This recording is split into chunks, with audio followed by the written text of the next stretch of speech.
En tant qu'éleveur, comment être performant en l'absence d'un maillon de la chaîne qui est lui-même performant?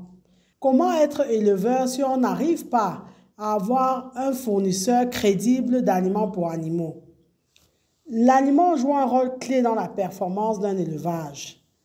Vous ne pouvez pas être un éleveur performant si vous ne maîtrisez pas les aliments qui sont à la clé de la croissance, à la clé de la reproduction et à la clé même de la production de vos animaux. Les éleveurs dans nos pays échouent parce que le maillon nutrition animale est faible, voire quasi inexistant. En effet, il existe très peu, voire pas du tout même dans certains pays, de sociétés de production d'aliments pour l'élevage. Dans nos pays d'Afrique subsaharienne particulièrement. Ce qui fait que les éleveurs ont pris l'habitude de se débrouiller pour nourrir leurs animaux. Certains vont mélanger eux-mêmes les intrants qu'ils vont donner à leurs animaux, d'autres vont même nourrir avec les restes, etc. Tout ceci comportant bien entendu des risques, ne serait-ce même que sur le plan de l'hygiène. Or, pendant le même temps, nous travaillons à dire qu'il faut que les éleveurs soient professionnels et que les éleveurs soient performants. Comment être professionnel et performant quand on ne maîtrise pas le maillon alimentation?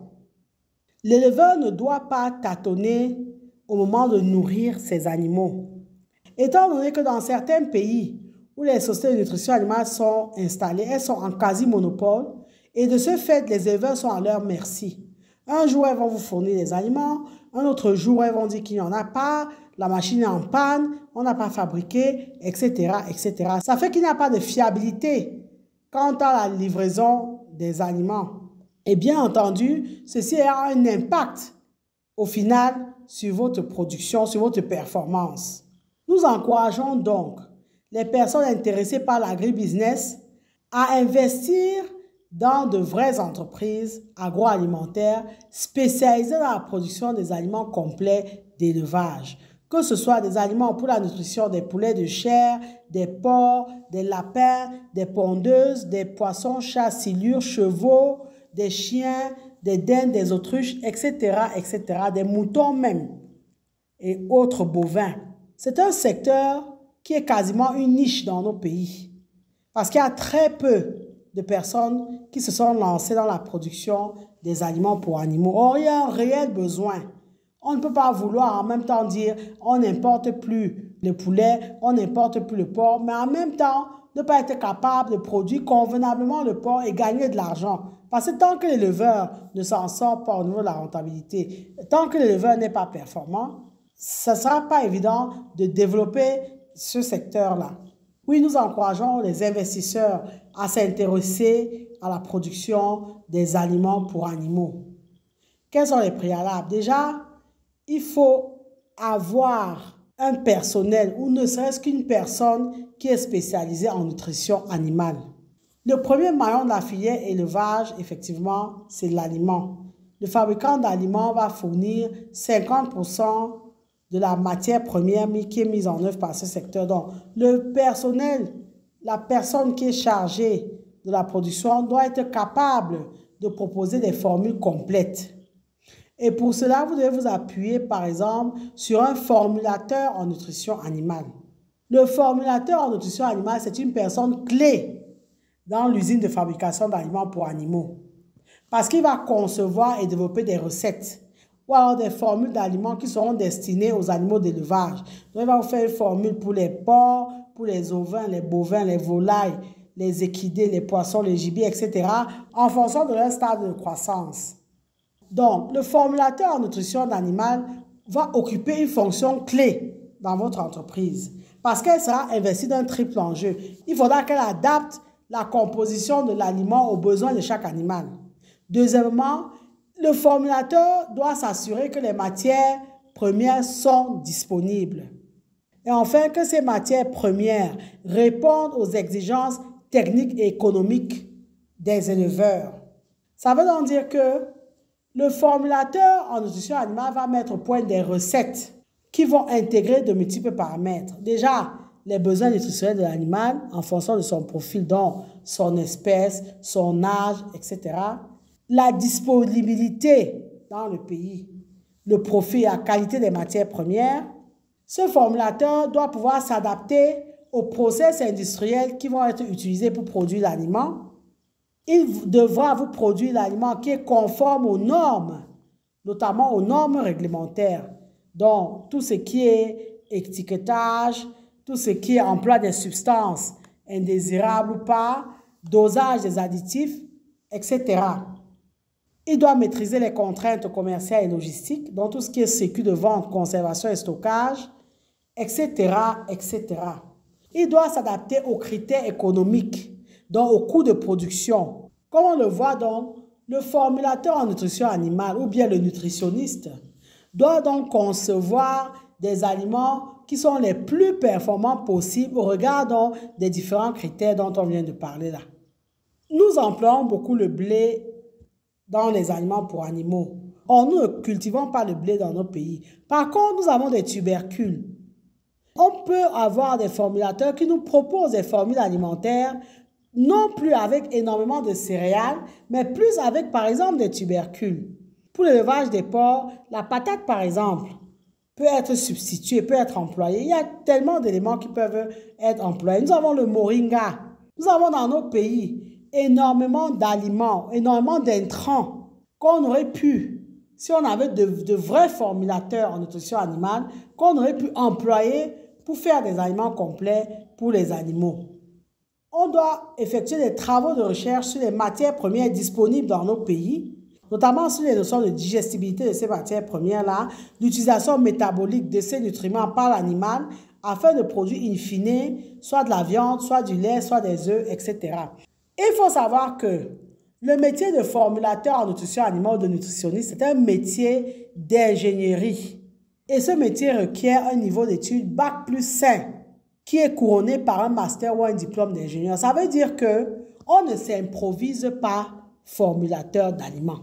Pour ceux qui suivent la formation que nous faisons en élevage de porc, ils vont voir que nous, on n'encourage pas les gens à aller trouver une plateforme mélangée comme on peut les aliments pour donner aux animaux. Il y a une notion de performance qu'il faut intégrer dans l'élevage. Un porc à 6 mois doit avoir 100 kilos. Ça, vraiment, rien à faire. Maintenant, quel est l'aliment qu'il faut donner selon les phases de croissance pour arriver à cette performance-là? Donc, il faut savoir donc que le formulateur en nutrition animale, c'est vraiment un ingénieur, c'est un métier d'ingénierie. Donc, la personne doit avoir un bac scientifique, par la suite continuer dans une école d'ingénieur, soit en agronomie, soit en agroalimentaire, soit en agriculture, etc. Donc, dans tous les cas, il va suivre un cursus d'école d'ingénieur et se spécialiser en production animale. Pour créer une usine de fabrication d'aliments pour animaux, non seulement vous devez avoir le formulateur en nutrition animale, qui est vraiment un vrai formulateur, mais en plus de ça, vous devez vous équiper. Donc, vous devez travailler à acquérir des équipements industriels nécessaires à la fabrication. Le premier des investissements, c'est l'investissement matériel. Et comme vous le savez, s'équiper a un coût. Néanmoins, on dit toujours commencer petit. Il y a plusieurs catégories d'installation de production des aliments pour animaux. Vous devez acheter plusieurs machines en fonction de vos ambitions ou de ce que vous souhaitez fabriquer. Vous aurez des broyeurs, des mélangeurs, des tamiseurs, des machines à granulés, des machines de refroidissement, des séchoirs, des conditionneurs, des presses à granulés, des expandeurs, etc., etc. Ce qui est sûr, qui dit industrie, dit équipement. Dans le processus de production, il y a plusieurs étapes. Par exemple, le pesage, le dosage, le mélange, le conditionnement, l'expansion, l'extrusion. À toutes ces étapes-là, un équipement est nécessaire. Mais au début, vous n'êtes pas obligé d'équiper toute la chaîne de production. Vous pouvez, par exemple, prendre un maillon de la chaîne de production, dire que là, on le fait de façon manuelle, faute d'argent pour s'équiper. Et les parties incontournables, par exemple, disposer de presses à granulés ou de machines à granulés, vous le faites automatiquement. Vous investissez donc dans les machines. On ne peut pas lancer une industrie sans études.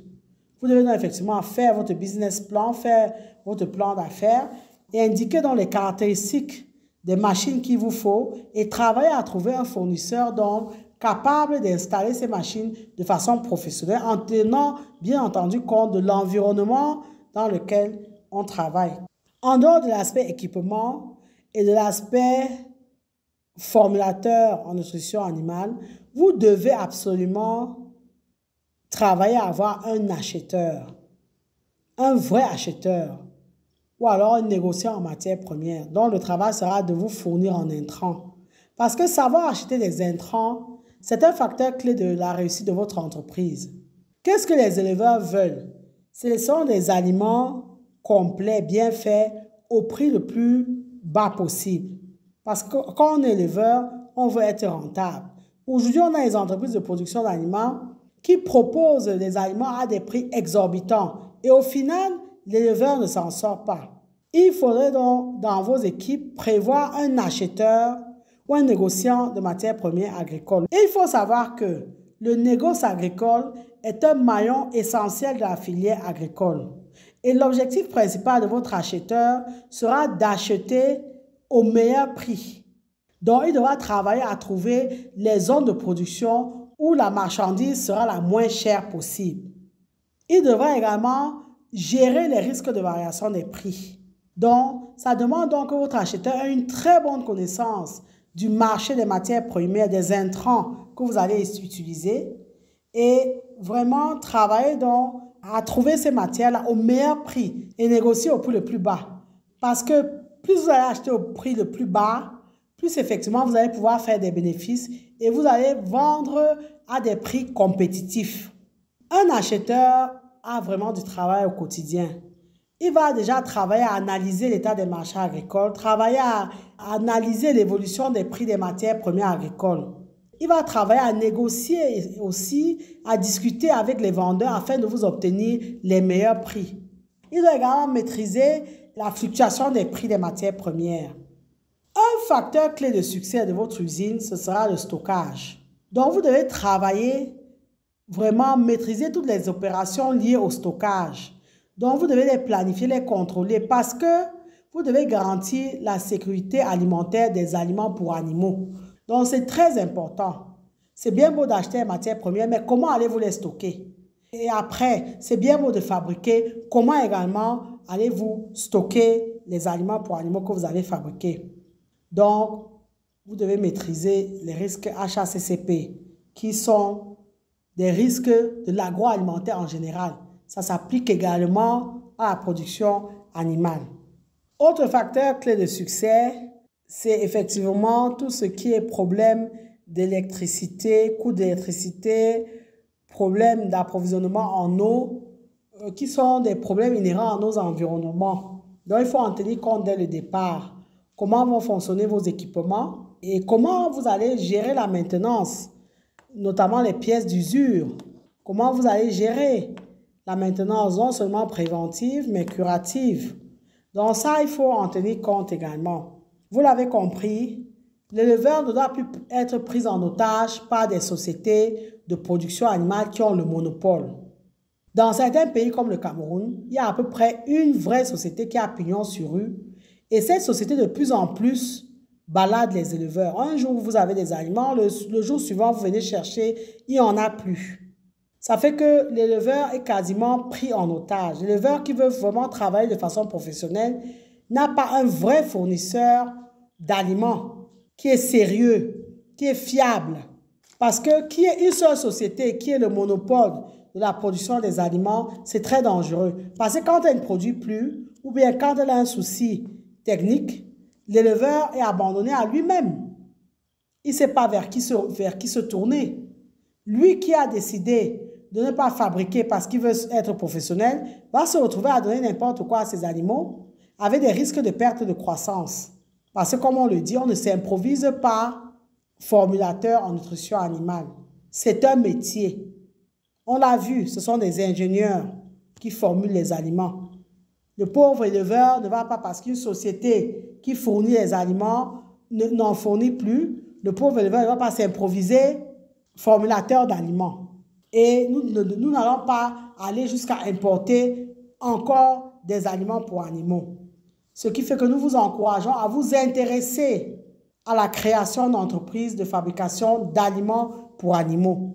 Comme on le dit toujours, vous pouvez vous professionnaliser sur une seule bête. Vous pouvez être une référence dans la production d'aliments pour porcs, par exemple. Au début, vous n'embrassez pas tout comme ces grandes entreprises qui, au final, ne font rien.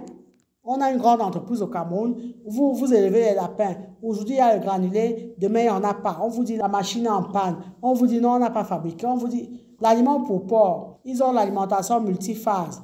Aujourd'hui, ils vont avoir l'aliment de croissance et pas l'engraissement. Demain, ils vont avoir l'aliment de finition et pas le démarrage, etc., etc. C'est impossible pour un éleveur qui veut être professionnel de travailler avec ce type de partenaire. C'est impossible. Vraiment que les personnes qui s'intéressent à l'agribusiness se penchent sur la création d'entreprises de fabrication pour animaux. Il y a quelques points clés, mais au final, ce n'est pas sorcier. Et en général, on ne réinvente pas la roue. On sait très bien ce dont les animaux ont besoin à chaque phase de leur croissance. Merci de liker et de partager au maximum cette vidéo. Abonnez-vous à notre chaîne AgriTV Web et activez la cloche de notification pour ne pas manquer nos prochaines publications. Et comme vous le savez déjà, savoir le point de départ, mais c'est agir qui fait et qui fera toujours toute la différence. Maintenant que vous savez, place à l'action.